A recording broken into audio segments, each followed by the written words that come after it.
Good morning, everyone. Welcome to Monday. Welcome to Monday Minutes. What a weekend of college football. Roll, Tide, roll.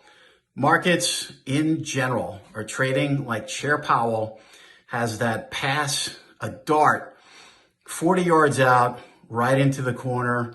Once in a lifetime pass and catch. What a game, what a weekend. Hoping everyone had a great Thanksgiving weekend. Markets in general have been really trading great since the November 1st meeting, the embracing of the Fed pause, the end of the tightening cycle, and in conjunction with that, a pivot into 2024. Really nothing all that different than what we've seen throughout this cycle of terminal to rate cuts, the difference being that we are more likely at or near the peak in this Fed funds rate at 532. So the rate cuts into 2024 hold more meaning in our view within this window of time. Busy couple of weeks ahead. We thought we'd preview 10 key points coming up between now and including the next Fed meeting on December 13th. This week, Fed Governor Waller, Chair Powell on Friday. We have to take Chair Powell over Fed Governor Waller. No offense to the Fed Governor, who we follow very closely, tends to be a little bit more on the hawkish side. Chair Powell unlikely to stray too far from the fact that the Fed, despite what the market's pricing, is still trying to go meeting by meeting to figure out whether they are restrictive enough. November 30th, PCE deflator, 0.2 core expectations. The average for 2023.3. The Fed is going to be looking at these month-over-month numbers very closely, the short-term numbers versus the year-over-year numbers. But I think the reality is we need to see on a consistent basis readings of flat to 0.3 consistently for the Fed to feel comfortable that they have inflation tamed and heading back down toward 2%. December 1st, ISM manufacturing. Not so much on our radar. The manufacturing numbers in general, we think, have been weak, the regional numbers included. Treasury supply this week, 2s, 5s, and 7s. Obviously following the sloppy 30-year, which could very well have been attributed to a certain extent to the issues that we saw coming out of ICBC. But nonetheless, market's going to be looking for stability and probably more so demand. But we think these auctions should go just fine. Continuing claims, we'll get another data series there and next week included. We are watching claims very closely here, and I think it kind of cuts both ways.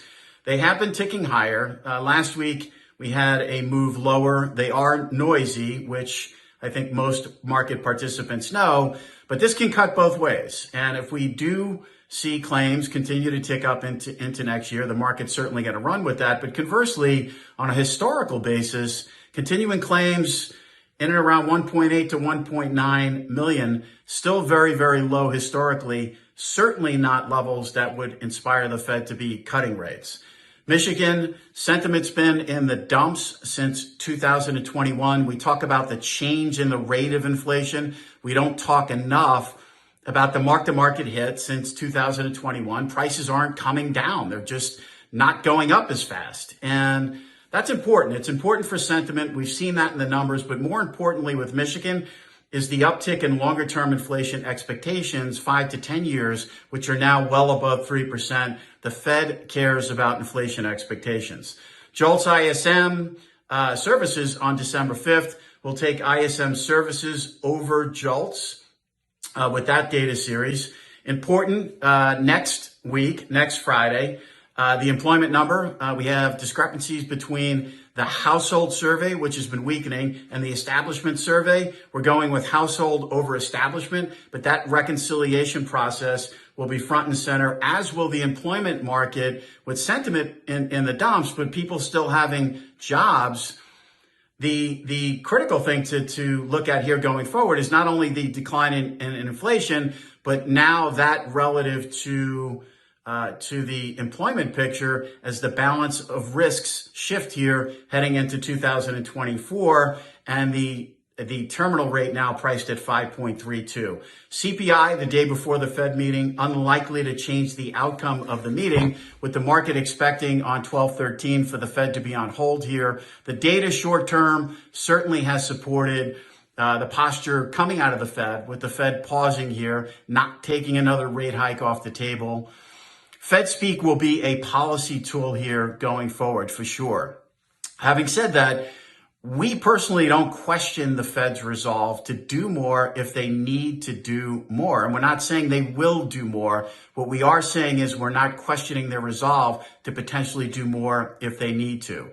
With that, the FOMC meeting on 12/13, all eyes on the summary of economic projections. In September, they went even higher terminal and more restrictive in 2024, pulling 2 rate cuts out of their forecast. So all eyes, all focus will be on 2024, the projection for inflation and what the Fed sees as the policy path, given that level of inflation, how restrictive they feel they need to be in 2024. Forget about 2025.